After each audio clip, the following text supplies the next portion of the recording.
Welcome back to students focus. Unpaid സെല്ലറുടെ rights of lien already നമ്മൾ detail ആയിട്ട് മനസ്സിലാക്കി.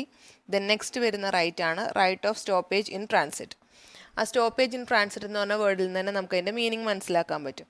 അതായത് ഞാൻ ഇപ്പോൾ ഡൽഹിയിലുള്ള ഒരാൾക്ക് പ്രൊഡക്റ്റ് സെല്ല് ചെയ്തു. അത് ഞാൻ കാരിയറുടെ കയ്യിലോ അല്ലെങ്കിൽ ബെയിലിയുടെ കയ്യിലോ ഞാൻ അയച്ചു. ഇപ്പോൾ ഒരു വണ്ടിയിൽ ഞാൻ കയറ്റി വിട്ടു എന്ന് വിചാരിക്കുക. ആ വണ്ടി പോകുന്ന വഴിക്ക് അത് ബയറുടെ അടുത്ത് എത്തിയിട്ടില്ല. ഇവിടുന്ന് സാധനം മൂവ് ചെയ്തു. അത് പോകുന്ന വഴിക്കാണ് ഞാൻ അറിയുന്നത് ബയർ ഇൻസോൾവെൻ്റ് ആയി.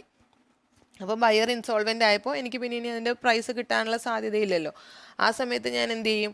ആ പോകുന്ന ഐറ്റംസ് അതിൻ്റെ ട്രാൻസിറ്റിൽ സ്റ്റോപ്പ് ചെയ്യും. അതായത് ഞാൻ കരിയറെ വിളിച്ച് പറയുന്നു, ഇനി ആ ഐറ്റം അവിടെ ഡെലിവറി ചെയ്യേണ്ട, അതിങ്ങ് തിരിച്ചു കൊണ്ടുവന്നേക്ക്. എന്നിട്ട് അതിൻ്റെ പൊസിഷൻ ഞാൻ റീറ്റെയിൻ ചെയ്യുന്നു. ഏതുവരെ? ഞാൻ വിറ്റ പ്രൊഡക്റ്റിൻ്റെ ഫുൾ പ്രൈസ് എനിക്ക് കിട്ടുന്നത് വരെ അതിൻ്റെ പൊസിഷൻ ഞാൻ റീഗെയിൻ ചെയ്യുന്നു. അത് ഏത് സമയത്താണ്? നമ്മൾക്ക് പ്രൈസ് കിട്ടിയില്ല, നമ്മൾ പ്രൊഡക്റ്റ് സെല്ല് ചെയ്തു, പക്ഷേ ഓൾറെഡി സെല്ലർ ഗുഡ്സ് കയറ്റി വിട്ടു. സെല്ലറുടെ അടുത്ത് നിന്ന് സെല്ലറുടെ പൊസിഷനിൽ നിന്ന് ഗുഡ്സ് മാറി. അങ്ങനെയുള്ള കേസിലാണ് നമ്മൾ സ്റ്റോപ്പേജ് ഇൻ ട്രാൻസിറ്റ് ചെയ്യുന്നത്. ഇനി ഏതൊക്കെ സിറ്റുവേഷൻസിലാണ് നമ്മൾ ഇത് എക്സസൈസ് ചെയ്യുന്നത്? ഈ right of stoppage in transit സെല്ലർക്ക് എക്സസൈസ് ചെയ്യാൻ പറ്റുന്നത് ഏതൊക്കെ സിറ്റുവേഷൻസിലാണ്? ഫസ്റ്റ് കേസ് വരുന്നത് സെല്ലർ അൺപെയ്ഡ് ആയിരിക്കണം. ഇപ്പം ഞാനൊരു പ്രൊഡക്റ്റ് വിറ്റു, അതിൻ്റെ ഫുൾ പ്രൈസ് എനിക്ക് കിട്ടി, എന്നിട്ട് ബയർ അത് ഡൽഹിയിലോട്ട് കൊണ്ടുപോകുന്ന വഴിക്ക് എനിക്ക് പോയി സ്റ്റോപ്പ് ചെയ്യാൻ പറ്റുമോ?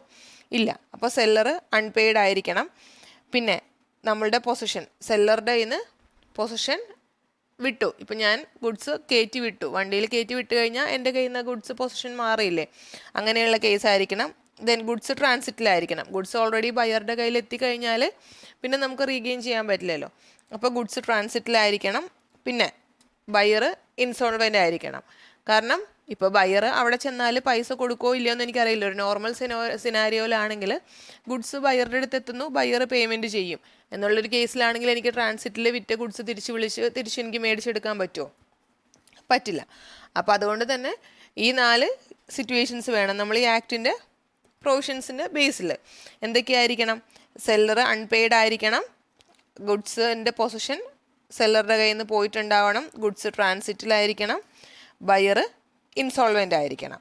ഈ 4 കേസിൽ ബയർക്ക് പൊസിഷൻ റീഗെയിൻ ചെയ്യാനായിട്ട് സാധിക്കും. അതായത് ഗുഡ്സ് ട്രാൻസിറ്റിൽ സ്റ്റോപ്പ് ചെയ്ത് കാരിയറോട് ഗുഡ്സ് തിരിച്ച് എനിക്ക് കൊണ്ടുതരാനായിട്ട് പറയാനായിട്ട് സാധിക്കും. പിന്നെ ഡ്യൂറേഷൻ ഓഫ്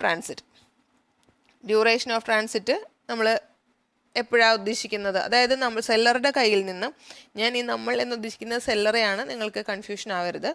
നമ്മുടെ സെല്ലറുടെ കയ്യിൽ നിന്നും ഗുഡ്സ് വിട്ടു, അതായത് സെല്ലർ ഗുഡ്സ് കയറ്റി വിട്ടു, പക്ഷേ അത് ബയറുടെ കയ്യിൽ എത്തിയിട്ടില്ല. ബയറോ അല്ലെങ്കിൽ ബയറുടെ ഏജൻറ്റോ അതിൻ്റെ ഡെലിവറി എടുത്തിട്ടില്ല. നമ്മൾ ഒരു കാരിയറുടെ കയ്യിലോ ബെയിലിയുടെ കയ്യിലോ ഗുഡ്സ് നമ്മൾ ഡെലിവർ ചെയ്തു. സെല്ലർ ബെയിലിക്ക് അല്ലെങ്കിൽ കാരിയർക്ക് ഗുഡ്സ് ഡെലിവർ ചെയ്തു. അത് ഇന്ന സ്ഥലത്ത് ബയറുണ്ട്, അവിടെ കൊണ്ട് ബയർക്ക് ഡെലിവർ ചെയ്യാൻ പറഞ്ഞിട്ട് നമ്മൾ ഗുഡ്സ് കൊടുത്തു. പക്ഷേ അത് ബയറോ ബയറുടെ ഏജൻറ്റോ ഡെലിവറി എടുത്തിട്ടില്ല. ആ സമയം വരെയാണ് നമുക്ക് ഗുഡ്സ് സ്റ്റോപ്പ് ചെയ്യാൻ പറ്റുന്നത്. അതിനെയാണ് നമ്മൾ ഡ്യൂറേഷൻ ഓഫ് ട്രാൻസിറ്റ് എന്ന് കൊണ്ട് ഉദ്ദേശിക്കുന്നത്. ബയറോ ബയറുടെ ഏജൻറ്റോ ഡെലിവറി എടുത്തു കഴിഞ്ഞാൽ അത് ഗുഡ്സ് ഇൻ ട്രാൻസിറ്റ് അല്ല. അപ്പോൾ ഇത്രയാണ് നമ്മൾ റൈറ്റ് ഓഫ് സ്റ്റോപ്പേജ് ഇൻ ട്രാൻസിറ്റിൽ ഇന്ന് നോക്കുന്നത്. നമ്മുടെ നെക്സ്റ്റ് വീഡിയോ വരുന്നത് when does the transit comes to an end എന്ന ടോപ്പിക്കിലാണ്. So thanks for watching the video and all the best to U.